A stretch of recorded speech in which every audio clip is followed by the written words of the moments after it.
حویلی لکھا کرتا ہوں۔ اس کے اوپر بھی ایک منزل تھی۔ اس طرح یہ حویلی چوبارہ بن گیا تھا۔ اس دور میں آدمی کی حیثیت حویلی سے جانی پہچانی جاتی تھی۔ وہ بڑی خوبصورت حویلی تھی جس سے شخص کی امیرانہ حیثیت کا اندازہ ہوتا تھا۔ وہ مجھے اندر لے گیا۔ میں نے جاتے ہی تمام عورتوں کو صحن سے ہٹا دیا اور کہا کہ کوئی باہر کا آدمی یا عورت قریب نہ رہے۔ صحن سے سیڑھیاں اوپر جاتی تھیں۔ ان سیڑھیوں میں موڑ نہیں تھا بلکہ بالکل سیدھی تھیں۔ انہوں نے لاش اٹھا کر اندر پلنگ پر ڈال دی تھی۔ میں نے یہ معلوم کرنے کے لیے کہ لاش کہاں اور کس طرح پڑی تھی مقتول کے باپ سے کہا کہ وہ اس پوزیشن میں ہو کر مجھے دکھائے۔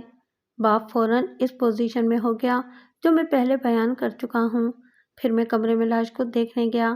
سب سے پہلے گردن دیکھی جہاں نیلے نشان بتا رہے تھے کہ گلا گھونٹا گیا ہے۔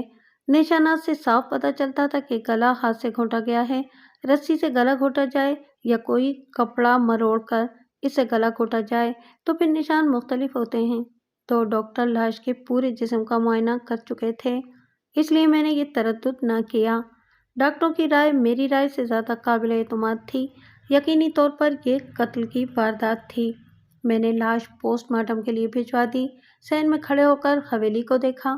چاروں طرف کمرے ہی کمرے تھے، اس لیے یہ کہا ہی نہیں جا سکتا تھا کہ قاتل دیوار پھاند کر اندر آیا تھا۔ میں نے پوچھا کہ ڈیوڑی کا دروازہ بند تھا یا زنجیر اتری ہوئی تھی؟ باپ نے بتایا کہ جب وہ ڈاکٹر کو بلانے گھر سے نکلا تھا تو باہر والے دروازے کی اندرونی زنجیر چڑھی ہوئی تھی اور اس کے کھلنے کا امکان تھا ہی نہیں۔ میں نے خود ڈیوڑی میں جا کر دروازہ بند کیا، زنجیر چڑھائی، کیواڑ اندر کو کھینچے تو یقین ہو گیا کہ باہر سے کسی طریقے سے بھی یہ زنجیر نہیں اتاری جا سکتی تھی۔ اس سے یہ ظاہر ہوا کہ قاتل اوپر سے آیا تھا۔ میں پھر صحن میں چلا گیا اور مقتول کے باپ کی رہنمائی میں سیڑھیاں چڑھ کر اوپر گیا۔ پرانے محلے کے مکان آپس میں ملے ہوتے ہیں اور چھتوں سے آدمی ایک مکان سے دوسرے مکانوں تک بڑے آرام سے آ جا سکتا ہے۔ میں جب اوپر گیا تو اوپر 2 یا غالباً 3 کمروں کا چوبارہ دیکھا۔ آگے صحن کے طور پر کھلی چھت تھی۔ ایک کمرے کے دروازے میں 27-28 سال کی عمر کا ایک خوبرو جوان کھڑا تھا۔ یہ دیکھ کر کہ ایک تھانے دار گھر میں آیا ہے اور اس کے ساتھ گھر کا سربراہ بھی ہے، تو بھی اس آدمی نے کوئی ذرا سی بھی حرکت نہ کی، نہ اس کے چہرے پر کوئی تبدیلی آئی۔ وہ بالکل ہی لا تعلق کھڑا رہا۔ میں نے یہی سمجھنا تھا کہ اس گھر کا فرد نہیں مہمان ہوگا، یا ہو سکتا ہے کہ کرایہ دار ہو، پھر بھی اسے کسی نہ کسی رد عمل کا اظہار کرنا چاہیے تھا۔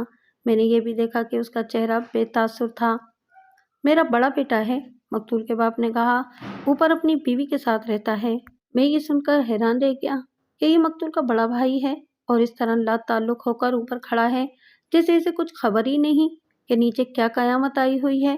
وہ بچہ ہوتا تو میں بچہ ہی سمجھ کر اسے نظر انداز کر دیتا، لیکن وہ اتنا جوان تھا کہ اسے باپ کا ایک بازو سمجھنا غلط نہ تھا۔ میں نے اپنے اخلاق کے مطابق اس سے ہاتھ ملانے کو ہاتھ آگے کیا۔ میرے اور اس کے درمیان 2 قدموں کا ہی فاصلہ تھا۔ اس نے اپنا ہاتھ آگے کرنے کی بجائے میرے ہاتھ کو یوں حیرت سے دیکھا جیسے میں اسے کچھ دے رہا ہوں یا اس سے کچھ لینا چاہتا ہوں۔ سلام کریں انسپکٹر صاحب کو، باپ نے اسے ذرا ڈانٹ کر کہا۔ آگے بڑھ کر ہاتھ ملا۔ اس نے ہاتھ تو آگے کر دیا لیکن عجیب پاگلانہ انداز سے ہنسا اور میں نے اس کا ہاتھ اپنے ہاتھ میں لے لیا۔ اس کا ہاتھ بے جان تھا۔ میں نے اس کا ہاتھ دانستہ زور سے دبایا۔ وہ یکلخت سنجیدہ ہو گیا اور جب میں نے اس کا ہاتھ چھوڑا تو وہ پھر ہنسا اور پھر یکلخت اس کے چہرے پر سنجیدگی آ گئی۔ میں آگے بڑھ گیا۔ میری قسمت دیکھیں، باپ نے بڑی ہی مغموم آواز سے کہا، بڑا بیٹا ذہنی طور پر معذور ہے اور اس سے چھوٹا قتل ہو گیا ہے۔ یہ تو میں سمجھ ہی گیا تھا کہ یہ جوان دماغی طور پر معذور ہے۔ ایسے آدمی کو جھلا کہا کرتے ہیں اور بعض لوگ کملا بھی کہتے ہیں۔ میں نے باپ سے یہ نہ پوچھا کہ یہ اس کا پیدائشی نقص ہے یا کسی اور وجہ سے بعد میں پیدا ہوا تھا۔ اس وقت تو میرے ذہن پر یہ سوال آصف کی طرح طاری تھا کہ قاتل آیا کس طرف سے تھا۔ میرے سامنے کھلی چھتیں تھیں۔ میں نے ایک طرف والی فصیل پر جا کر دیکھا۔ اس طرف ایک گلی تھی اور چھت اتنی اونچی کہ ادھر سے کسی کے اوپر آنے کا امکان ہی نہیں تھا۔ حویلی کی چھت پچھواڑے والے مکان کی چھتوں سے ملتی تھی اور ان کے درمیان اونچی فصیل تھی جو کم و بیش 6 فٹ اونچی تھی۔ ایک جوان آدمی سے پھلانگ سکتا تھا۔ درمیان میں سوراخ چھوڑے ہوئے تھے جیسے عام طور پر فصیلوں میں ہوتے ہیں۔ کسی بھی سوراخ میں قدم جما کر اوپر چڑھا جا سکتا تھا۔ میں اسی طرح فصل پر چڑھا۔ اوپر گرد تھی اور 2-3 جگہوں پر ایسے رگڑ کے نشان تھے جو صاف ظاہر کرتے تھے کہ اس کے اوپر سے کوئی آیا بھی ہے اور گیا بھی ہے۔ وہیں سے آگے کو دیکھا، 4-5 گھروں کی چھتیں آپس میں ملی ہوئی تھیں اور 2 جگہوں پر فصیلیں تھیں جو زیادہ اونچی نہیں تھیں۔ میں آگے تو نہ گیا، لیکن یہ میرے دماغ میں آئی کہ کسی بھی گھر کی طرف سے کوئی آدمی اوپر آ سکتا ہے۔ واردات والی حویلی کی چھت کچی یعنی لپائی والی نہیں تھی، بلکہ اینٹوں کا فرش تھا۔ اس پر کسی کھرے کا ملنا ناممکن تھا۔ میں یہ سوچ ہی رہا تھا کہ مقتول رات اپنے کمرے سے باہر کیوں نکلا تھا اور وہ سیڑھیوں پر کیوں قتل ہوا۔ ایک خیال یہ آیا کہ کوئی چور نیچے اترا ہوگا اور مقتول پیشاب کے لیے اٹھا اور چور کے ساتھ اس کا آمنا سامنا ہو گیا۔ چور نے اپنے بچاؤ کے لیے مقتول کی گردن دونوں ہاتھوں میں پکڑی اور اسے پھینک کر پھر سیڑھیاں چڑھ گیا۔ چور کا ارادہ قتل کا نہیں ہوگا۔ میں اسی گھر کی بیٹھک میں بیٹھ گیا اور مقتول کے باپ کو اپنے پاس بٹھایا۔ وہ بیچارہ روتا زیادہ اور بولتا کم تھا۔ میں نے اسے کہا کہ جب تک وہ مجھے کوئی ٹھوس اشارہ نہیں دے گا میں قاتل تک نہیں پہنچ سکوں گا۔ حیرت والی بات یہ بھی تھی کہ کسی دشمن نے مقتول کو قتل کیا تھا تو باہر کہیں کیوں نہ کر دیا۔ یہ سوچ بھی آئی کہ گھر کے ہی کسی فرد نے اسے قتل نہ کر دیا ہو۔ مقتول کے باپ نے بتایا کہ مقتول شادی شدہ تھا اور اس کی چند مہینوں کی ایک بچی بھی تھی۔ اس کی بیوی کچھ دنوں سے میکے گئی ہوئی تھی۔ میں نے سوچا کہ مقتول کی بیوی سے بھی پوچھ گچھ کروں گا۔ مجھے امید ہوئی کہ بیوی جانتی ہوگی کہ مقتول کی باہر کس کے ساتھ دشمنی تھی۔ میں نے مقتول کے باپ سے کہا کہ اس کی یہ بہو تو اطلاع ملتے ہی آ گئی ہوگی۔ نہیں، باپ نے کچھ دیر سوچ کر جواب دیا، نہیں آئی اور شاید نہیں آئے۔ میں نے حیران ہو کر پوچھا کہ وہ کیوں نہیں آئے گی؟ باپ نے بتایا کہ سسرال کے ساتھ مقتول کی اچھی خاصی چپکلش چل رہی تھی۔ وہ اس لیے کہ مقتول کو اپنی بیوی پسند نہیں تھی۔ شادی کو 2 سال ہو گئے تھے، ان کی ایک دن بھی آپس میں نہیں بنی تھی۔ ذرا سی بات پر دونوں لڑتے جھگڑتے تھے۔ میں نے وجہ پوچھی کہ مقتول کو بیوی کیوں اچھی نہیں لگتی تھی، کیا وہ بدصورت ہے؟ باپ نے بتایا کہ بدصورت تو نہیں، لیکن خوبصورت بھی بالکل نہیں۔ اس کا رنگ سانولا ہے اور وہ گھریلو قسم کی عورت ہے اور چاؤ چونچلے نہیں کرتی۔ یہ ذہن میں رکھیں کہ مقتول کی عمر 24-25 سال تھی۔ اس عمر میں سنجیدگی اور پختگی پوری طرح بیدار نہیں ہوئی ہوتی۔ مقتول گوری چٹی اور شوق سی بیوی چاہتا ہوگا۔ بہرحال اس وقت یہ دیکھنا تھا کہ قاتل کو پکڑنے کے لیے میں کیا چاہتا ہوں۔ باپ نے بتایا کہ مقتول نے بیوی کو مارنا پیٹنا بھی شروع کر دیا تھا۔ بیوی نے بیٹی کو جنم دیا تو مقتول اور زیادہ بگڑ گیا۔ کہتا تھا اسے بیٹا پیدا کرنا چاہیے تھا۔ اس حقیقت کو تو وہ تسلیم ہی نہیں کرتا تھا کہ یہ تو اللہ کی دین ہے، بیٹی دے یا بیٹا۔ باپ نے لمبی چوڑی تفصیلات نہ سنائی، لیکن میں سارا فطور سمجھ گیا۔ مقتول نے طلاق تک نوبت پہنچا دی تھی، لیکن باپ راستے میں حائل تھا۔ میں اس فتنہ اور فساد کو اپنے زاویے سے دیکھ رہا تھا۔ میں نے پوچھا کہ مقتول کے سسر یا بھائیوں نے بھی کوئی دھمکی دی تھی یا ان کا رویہ اور رد عمل کیا تھا؟ باپ نے جواب دیا کہ مقتول کا سسر تو گلے شکوے کرتا اور مقتول کا باپ اسے راضی کر لیتا تھا، لیکن مقتول کے 2 سالے تھے جو دھمکیوں کی زبان میں بات کرتے تھے۔ میری ایک بات ذہن میں رکھیں چودھری، میں نے کہا، میں قتل کی تفتیش کر رہا ہوں۔ مجھے یہ بتاؤ کہ میاں بیوی کے درمیان جو چپکلش تھی اور سسرال کا جو رویہ تھا، کیا یہ قتل تک پہنچ سکتا تھا؟ کیا یہ معاملہ اتنا سنگین ہو گیا تھا؟ اس کا فیصلہ تو آپ ہی کر سکتے ہیں، باپ نے کہا۔ میں آپ کو حالات بتا رہا ہوں۔ میری بہو کا بڑا بھائی خود بھی غنڈہ ہے اور غنڈے ہی اس کے دوست ہیں۔ وہ کہتا پھرتا ہے کہ طلاق دے کر تو دیکھیں، اس شخص کو قبر میں اتار دوں گا۔ میں نے مقتول کے اس سالے کا نام پوچھا۔ باپ نے نام بتایا تو مجھے کچھ اطمینان ہوا، کیونکہ اس شخص کو میں نہایت اچھی طرح جانتا تھا۔ اچھی خاصی سلام دعا بھی تھی۔ اس کا اصل نام کچھ اور تھا، میں اسے رضا لکھوں گا۔ اس کے ذریعے میں اس خاندان کی حیثیت وغیرہ سے بھی واقف تھا۔ یہ بھی مسلمانوں میں ایک امیر زمیندار خاندان تھا۔ رضا کا باپ اور چھوٹا بھائی کپڑے کا ہول سیل کاروبار کرتے تھے اور رضا زمینوں کی دیکھ بھال اور مزارعین کی نگرانی کرتا تھا۔ رضا جس قسم کا غنڈہ تھا وہ میں بیان کرتا ہوں۔ ایک تو گھٹیا قسم کے جرائم پیشہ آدمی ہوتے ہیں جنہیں ہم غنڈہ اور بدماش کہتے ہیں، لیکن ایک قسم معزز غنڈوں کی ہوتی ہے، اور ایسی قسم آج کل زیادہ دیکھنے میں آتی ہے۔ یہ حیثیت والے لوگ ہوتے ہیں، اسمبلیوں کے ممبر بھی بن جاتے ہیں اور ان کا میل جول اونچے لوگوں کے ساتھ ہوتا ہے۔ اصل میں وہ گنڈے ہی ہوتے ہیں، جس طرح آج کل قبضہ گروپ مشہور ہے اور غنڈہ گردی کے ذریعے کسی کو دھمکانا، اپنا کام نکلوانا ایک رواج بھی بن گیا ہے اور کاروبار بھی۔ رضا قتل کی واردات کر بھی سکتا تھا اور کروا بھی سکتا تھا، لیکن مجھے یہ دیکھنا تھا کہ معاملہ کیا اتنا سنگین ہو گیا تھا کہ اس کا علاج قتل ہی ہوتا یا انتقام قتل کر کے ہی لیا جانا تھا۔ یہ تو میں نے مخبروں سے معلوم کر ہی لینا تھا۔ کسی بھی مخبر نے یقینی طور پر یہ تو کہنا ہی نہیں تھا کہ یہ قتل رضا نے کیا یا کروایا ہے۔ مخبروں نے مجھے کچھ باتیں بتانی تھیں اور آگے میری عقل تھی جس نے ان باتوں سے اپنے مطلب کی بات نکالنی تھی۔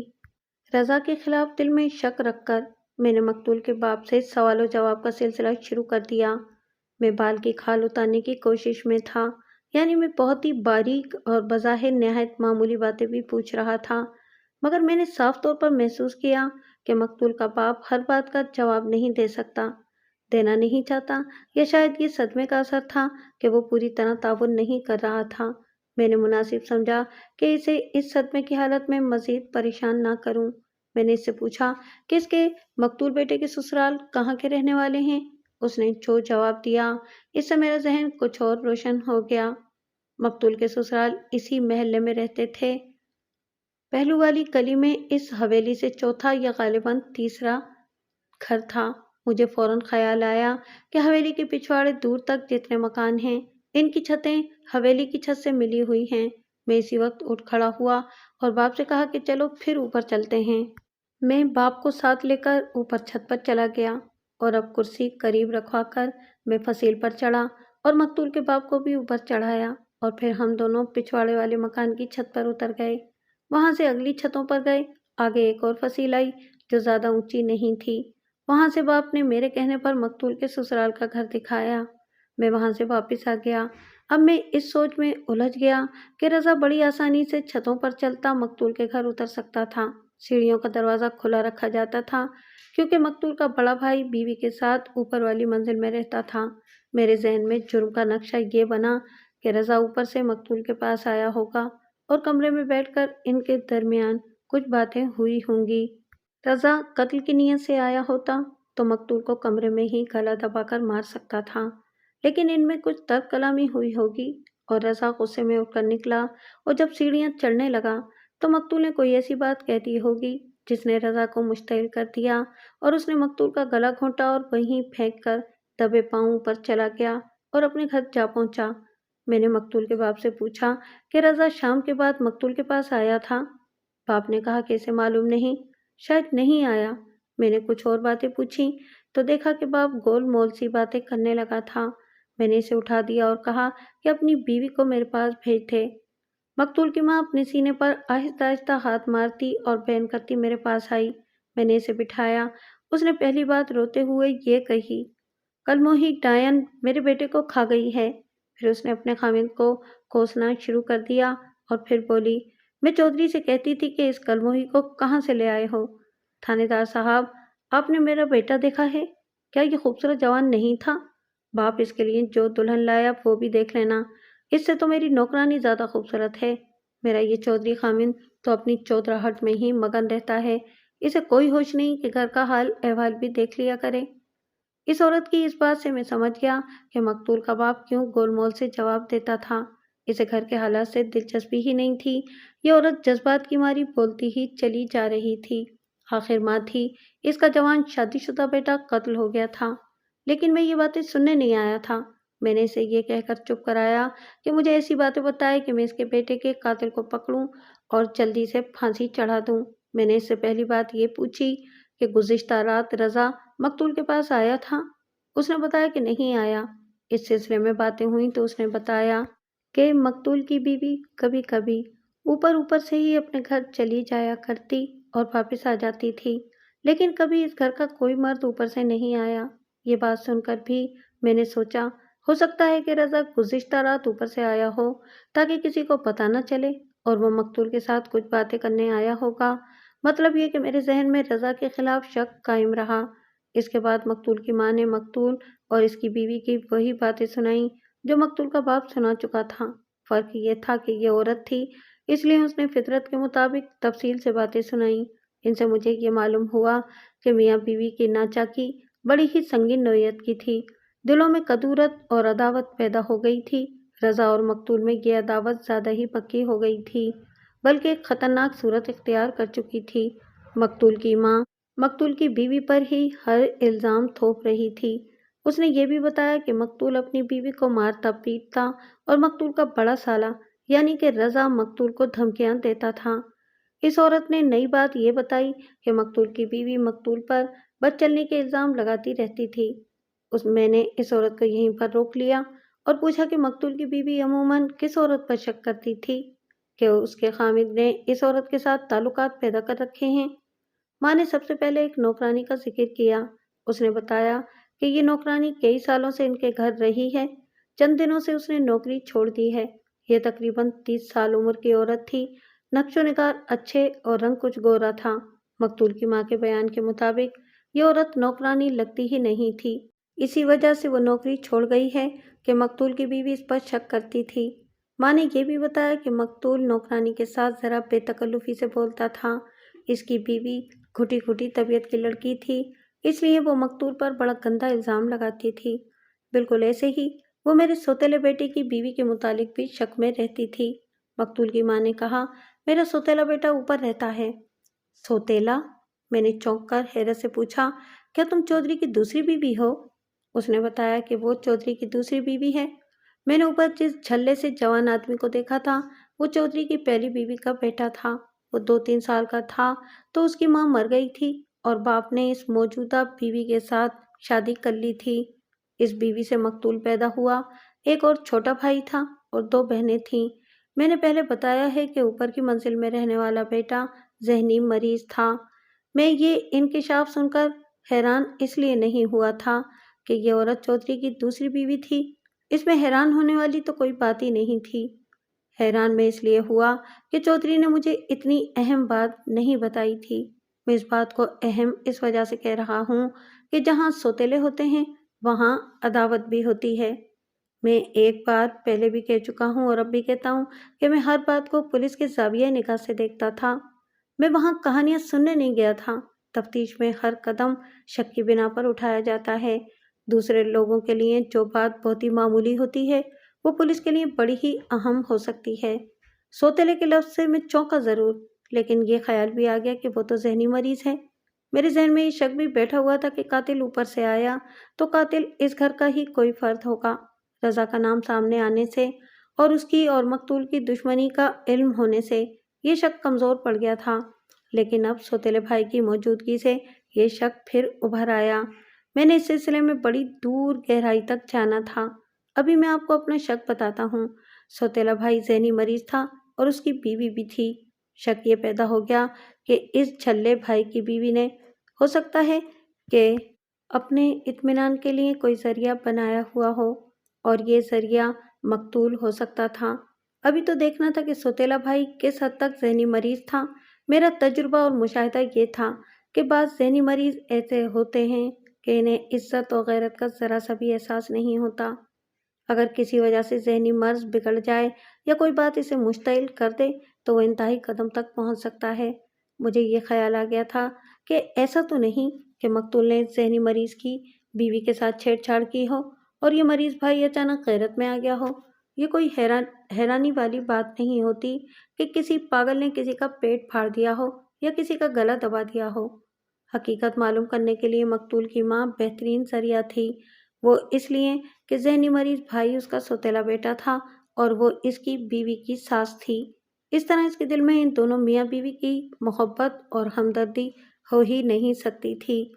میں نے اپنے انداز سے بات کی۔ انداز یہ تھا جیسے میں تفتیش نہیں کر رہا بلکہ میری تمام ہمدردی مقتول کے ساتھ ہے۔ میں نے پوچھا کہ اس کے سوتیلے بیٹے کی بہو کیسی ہے؟ یہ ہر لحاظ سے ٹھیک ٹھاک لڑکی ہے، ماں نے جواب دیا۔ بڑے ہی معمولی اور اتنے ہی شریف گھر سے آئی ہے۔ اس کے ساتھ ہوئی تو زیادتی ہے لیکن اللہ کا شکر ادا کرتی ہے کہ اتنا بڑا اور امیر گھر مل گیا ہے۔ میرے تو اشاروں پر ناچتی ہے اور ذرا شکایت نہیں کرتی۔ اس عورت نے اپنی اس بہو کی اتنی تعریفیں کی کہ میں کسی اور ہی شک میں پڑ گیا۔ میں نے مزید تفصیلات معلوم کرنے کے لیے اس سے کئی باریک باتیں پوچھیں تو یہ صورتحال سامنے آئی کہ اس کا یہ سوتیلا بیٹا عام طور پر خاموش رہتا ہے اور اکیلے بیٹھے رہنے کا عادی ہے۔ دیکھنے سے معلوم ہی نہیں ہوتا کہ یہ دماغی طور پر صحیح نہیں، لیکن اکیلا بیٹا ہنسنے لگتا ہے اور کبھی خود بولتا اور اچانک چپ ہو کر سنجیدہ ہو جاتا ہے۔ کبھی اس کے آنسو بہنے لگتے ہیں تو بہتے ہی چلے جاتے ہیں۔ اس کی بیوی نے اپنی ساس کو یعنی مقتول کی ماں کو بے تکلفی سے ہر بات بتائی تھی۔ اس ذہنی مریض کے اصلی نام کی بجائے میں اسے رحیم لکھوں گا۔ اس کی بیوی نام کی بیوی تھی، کوئی ازدواجی تعلقات نہیں تھے اور نہ رحیم کو اس تعلق کا احساس تھا۔ بیوی صبر اور شکر کرتی تھی اور رحیم کی ہر طرح کی خدمت میں چاق و چوبند رہتی تھی۔ یہ مقتول کی ماں کا بیان تھا جو میں بتا رہا ہوں۔ مجھے اپنے ذرائع سے اس بیان کی تصدیق یا تردید کروانی تھی۔ میں نے کہا کہ میں کسی اور شک میں پڑ گیا تھا جو میں ابھی ظاہر نہیں کرنا چاہتا۔ ذہن میں رکھ کر اپنے خیالوں کے گھوڑے دوڑائے۔ مقتول کی ماں ساس بھی تھی اور سوتیلی ماں بھی۔ میرے پوچھنے پر مقتول کی ماں نے بتایا کہ یہ شادی کس طرح ہوئی تھی۔ ہر کوئی جانتا تھا کہ رحیم پگلا یا جھلا ہے، کوئی بھی اسے اپنی بیٹی دینے کا ظلم نہیں کر سکتا تھا، لیکن ایک باپ ایسا مل ہی گیا۔ یہ باپ بہت ہی تھوڑی تنخواہ پانے والا آدمی تھا۔ اس کی 3 بیٹیاں تھیں، صرف ایک بیٹی کی شادی کی تو وہ مقروض ہو گیا۔ تنخواہ کا اچھا خاصا حصہ قرض کی ادائیگی میں جانے لگا۔ کسی طرح رحیم کے باپ کو پتہ چل گیا، وہ اس شخص سے ملا اور اسے یہ پیشکش کی کہ وہ اس کا سارا قرض ادا کر دے گا اور اس کی بیٹی کو بغیر جہیز کے قبول کر لے گا اور شادی کے تمام اخراجات ادا کر دے گا۔ اس نے غالباً کچھ اور رقم بھی پیش کی تھی۔ حاجت مند باپ نے یہ پیشکش قبول کر لی اور ایک بیٹی دے دی۔ یوں کہہ لیں کہ رحیم کی بیوی خریدی گئی تھی۔ اس پگلے کی شادی کی ضرورت ہی کیا تھی؟ میں نے مقتول کی ماں سے پوچھا۔ ڈاکٹروں نے کہا تھا، ماں نے جواب دیا۔ میرا خیال ہے کہ ایک ڈاکٹر نے کہا تھا کہ اس کی شادی کر دو تو یہ ٹھیک ہو جائے گا۔ علاج کی تفصیل معلوم ہوئی جو کچھ اس طرح تھی۔ باپ امیر کبیر آدمی تھا۔ وہ کچھ عرصہ پہلے بیٹے کو دلی نفسیات کے ایک ڈاکٹر کے پاس لے گیا تھا۔ اس ڈاکٹر نے اس کا کچھ نفسیاتی علاج بھی کیا اور دوائیں بھی دی تھیں۔ ظاہر ہے یہ ذہنی سکون دینے والی دوائیاں تھیں۔ اس ڈاکٹر نے کہا تھا کہ مریض کی شادی کر دی جائے، لیکن بیوی ایسی ہو جو اسے دلی پیار اور محبت دے سکے۔ بچپن میں اس کی ماں مر گئی تھی اور ماں کی ممتا کی محرومی نے اسے اس حد تک پہنچا دیا۔ کچھ دوستوں نے یا کسی عقل مند آدمی نے چودھری کو یہ بات سمجھائی کہ اس کی شادی نہ کرنا، کہیں ایسا نہ ہو کہ لڑکی جو اس کی بیوی بنے اسے قبول نہ کرے اور رحیم کو ایک اور صدمہ پہنچے۔ تھوڑا عرصہ علاج کیا گیا لیکن کوئی بہتر تبدیلی نظر نہ آئی۔ پھر باپ اسے دلی کے ایک ذہنی امراض کے اسپیشلسٹ کے پاس لے گیا۔ وہ ایک اینگلو انڈین ڈاکٹر تھا۔ میں چونکہ خاصا عرصہ دلی میں رہا تھا اس لیے اس اسپیشلسٹ سے بڑی اچھی طرح واقف تھا۔ 2 تفتیشوں میں مجھے اس کی مدد اور رائے کی ضرورت پڑی تھی اور اس نے بہت تعاون کیا تھا۔ اس ڈاکٹر نے رحیم کا علاج شروع کیا۔ اس نے ایسی کوئی بات نہ کہی کہ اس کی شادی کر دی جائے۔ رحیم کے باپ نے اس ڈاکٹر سے شادی کے متعلق پوچھا تو اس نے کہا کہ یقین کے ساتھ کچھ نہیں کہا جا سکتا، ہو سکتا ہے شادی سے یہ ٹھیک ہو جائے لیکن اس میں خطرہ بھی ہے۔ بہرحال اس نے اتنا ضرور کہا کہ شادی کر کے دیکھ لیں اور یہ بھی ذہن میں رکھ لیں کہ کوئی اور مسئلہ بھی کھڑا ہو سکتا ہے۔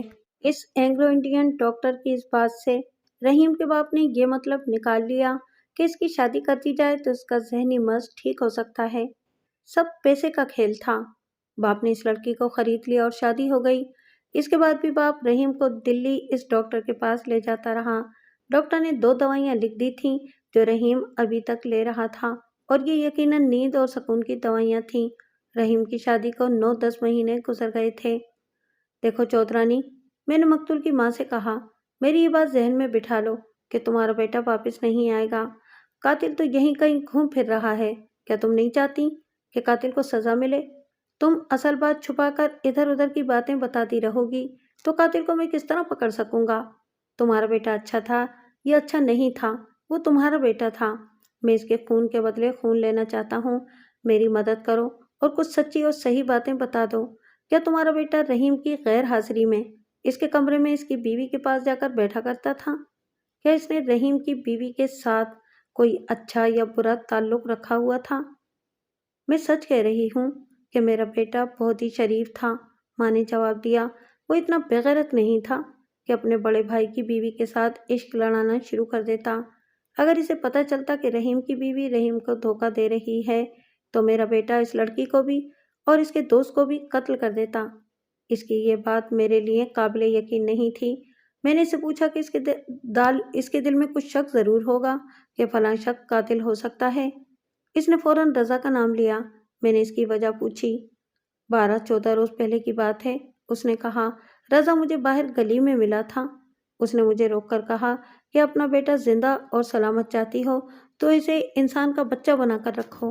اس نے میری بہن کو مار پیٹ کر گھر سے نکال دیا ہے اور اب میرے گلے پڑتا ہے۔ میں دوبارہ تمہیں یہ بات نہیں کہوں گا۔ میں نے اس سے پوچھا کہ اس نے یہ بات اپنے خامند کو یا اپنے مقتول بیٹے کو بتائی تھی۔ اس نے کہا کہ اس کا خامند تو ایسا بے پرواہ اور لا تعلق آدمی ہے کہ اسے بتانا نہ بتانا ایک برابر ہے۔ گھر کے سارے معاملات اور مسئلے چودھرانی نے اپنے ہاتھ میں رکھے ہوئے تھے۔ پھر اس نے اپنے مقتول بیٹے کے متعلق بتایا کہ اسے رضا کی یہ دھمکی سنائی تھی تو بیٹا ہنس کر کہنے لگا کہ میں نے کل اس کا دماغ درست کر دیا تھا اور یہ بھی کہہ دیا تھا کہ تمہاری بہن کو طلاق دے دوں گا۔ کیا ان کا باہر کہیں لڑائی جھگڑا تو نہیں ہوا تھا؟ میں نے پوچھا۔ مجھے شک ہوا تھا، ماں نے جواب دیا۔ اڑتے اڑتے سنی بھی تھی کہ ان کی آپس میں ہاتھا پائی ہوئی تھی، لیکن میں نے بیٹے سے پوچھا تو اس نے کوئی خاص بات نہیں بتائی۔ میں نے اس عورت کے سینے سے کوئی صحیح اور کام کی بات نکالنے کی بہت کوشش کی، لیکن کیوں لگتا تھا جیسے وہ اپنے بیٹے کے اخلاق اور کردار پر پردہ ڈال رہی ہو۔ میری معلومات کے مطابق اس گھر میں اور جو افراد تھے ان میں ایک رحیم کی بیوی تھی، مقتول کا چھوٹا بھائی تھا جس کی عمر ابھی بمشکل 13 سال تھی اور 2 بہنیں تھیں۔ ایک بہن مقتول سے 1.5 سال چھوٹی تھی اور اس کی شادی 1.5 سال پہلے ہو چکی تھی۔ اس سے چھوٹی ایک اور بہن تھی جس کی ابھی شادی نہیں ہوئی تھی۔ میں نے ان کی ماں سے پوچھا تو اس نے بتایا کہ شادی شدہ بیٹی صبح اطلاع ملتے ہی آ گئی تھی۔ میں نے ماں سے کہا کہ وہ چلی جائے اور اپنی شادی شدہ بیٹی کو میرے پاس بھیج دے۔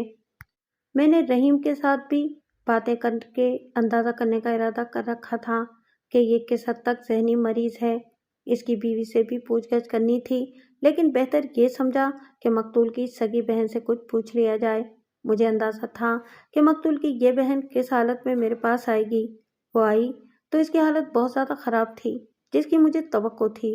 رو رو کر اس کی آنکھیں بوٹیوں کی طرح سرخ اور سوجی ہوئی تھیں، یوں لگتا تھا جیسے ٹھیک طرح چل بھی نہیں سکتی۔ میں نے بڑی شفقت اور پیار سے اسے اپنے پاس بٹھایا اور ہمدردی کا اظہار کیا۔ میں نے کہا کہ میں اس کے بھائی کے قاتل سے اس طرح انتقام لینے کے لیے بے تاب ہوں کہ اسے جلدی سے جلدی پکڑ کر پھانسی کے تختے تک پہنچاؤں، لیکن یہ اسی صورت میں ممکن ہو سکتا ہے کہ وہ مجھے اپنا شک بتائے اور میری رہنمائی کرے۔ بہت ساری باتیں کہہ کر میں نے اس لڑکی کو بولنے کے لیے تیار کیا۔ میں نے اسے یہ بھی کہا کہ وہ اگر صرف یہ ثابت کرنا چاہے گی کہ اس کا بھائی بڑا ہی نیک اور شریف انسان تھا اور خواہ سے کسی نے قتل کر دیا ہے تو اسے کچھ حاصل نہیں ہوگا، اور پھر بہتر ہے کہ وہ کوئی بات کیے بغیر چلی جائے۔ مجھ پر ایسا شک نہ کریں، بہن نے اپنے آپ کو سنبھال کر کہا۔ اس بھائی کے ساتھ میری روحانی محبت تھی اور رازداری بھی۔ اس کے بارے میں آپ کو جو باتیں مجھ سے معلوم ہو سکتی ہیں وہ کسی اور کو معلوم نہیں۔ میں بات یہیں سے شروع کرتی ہوں کہ میرا یہ بھائی دراصل شریف آدمی نہیں تھا۔ نوجوان لڑکی کی اس بات نے میرے ذہن اور دل سے بوجھ اتار دیا۔ لڑکی صاحب کو معلوم ہوتی تھی۔ تم کیا سمجھتی ہو قاتل کون ہو سکتا ہے؟ میں نے پوچھا۔ بھائی کی اپنے بڑے سالے کے ساتھ دشمنی پیدا ہو گئی تھی، بہن نے جواب دیا۔ اس کی بیوی کو آپ دیکھیں تو ضرور کہیں گے کہ یہ اتنی بری تو نہیں کہ اسے دھتکار ہی دیا جائے، لیکن میرے بھائی نے اسے قبول ہی نہیں کیا تھا۔ مقتول اور اس کی بیوی آپس میں جس طرح رہتے، لڑتے اور جھگڑتے تھے اور جس طرح مقتول بیوی کو مارتا پیٹتا تھا، یہ سب مقتول کی اس بہن نے بتایا۔ یہ باتیں میں پہلے بھی سن چکا تھا۔ اس نے اس میں اضافہ یہ کیا کہ مقتول اپنی بیوی کو بے زبان نوکرانی بنا کر رکھنا چاہتا تھا، لیکن بیوی کو اپنے بھائیوں کی غنڈہ گردی پر اور اپنے باپ کی زمین جائیداد اور دولت پر بہت ناز تھا۔ وہ سر جھکانا جانتی ہی نہیں تھی۔ میں نے بھائی کے دل میں بیوی کی محبت پیدا کرنے کی بہت کوشش کی تھی، بہن نے کہا، لیکن میرا بھائی عاشق مزاج آدمی تھا۔ اس کا دل ایک جگہ ٹکتا ہی نہیں تھا۔ گھر میں اسے سب سے زیادہ محبت میرے ساتھ تھی، لیکن بیوی کے معاملے میں میری کوئی طرفدارانہ بات نہیں سنتا تھا۔ اصل مشکل یہ پیدا ہو گئی تھی کہ ہماری ماں بیٹے کا ساتھ دیتی اور بیٹے کی بیوی کے ساتھ